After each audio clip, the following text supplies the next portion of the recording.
মনে করেন ক্যারাম পুল খেলি, খেলার পর যখন কোনো ম্যাচ উইন হই, বাইরে হয়ে চলে আসি, তখন কিন্তু একটা অ্যাড, পপ আপ অ্যাড চলে আসে। তো অ্যাড কিন্তু আমরা খুব সহজে বন্ধ করতে পারবো। শুধুমাত্র ক্যারাম পুল না, যত গেম আছে সব গেম থেকে কিন্তু বন্ধ হয়ে যাবে, গেম এবং অ্যাপস। এটা করার জন্য আপনার সেটিং এ যে আপনাকে একটা ডিএনএস চালু করতে হবে। তো কোনো প্রকার কিনতে হবে না, ফ্রিতে আপনারা এটা করতে পারবেন। তো ফার্স্ট অফ অল যা করবেন, আপনারা চলে যাবেন আপনাদের মোবাইলের সেটিং, ঠিক আছে? সকলে সার্চ করবেন ডিএনএস, ঠিক আছে? ডিএনএস সার্চ করবেন, একটু অপেক্ষা করেন। এই যে ডিএনএস, বা অনেকের আপনার প্রাইভেট ডিএনএস সার্চ করবেন, প্রাইভেট লিখে সার্চ করলে মেবি চলে আসবে যে প্রাইভেট ডিএনএস।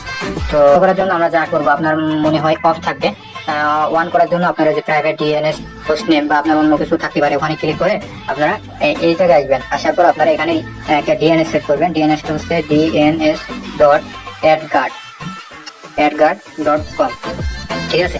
এটা লেখার পর আপনারা সেভে মারবেন। সেভে মারলে কিন্তু আপনার অ্যাড আসা বন্ধ হয়ে যাবে, আর অ্যাড আসবে না, মানে ক্যারাম পুলে আর কোনো প্রকার অ্যাড আর আসবে না।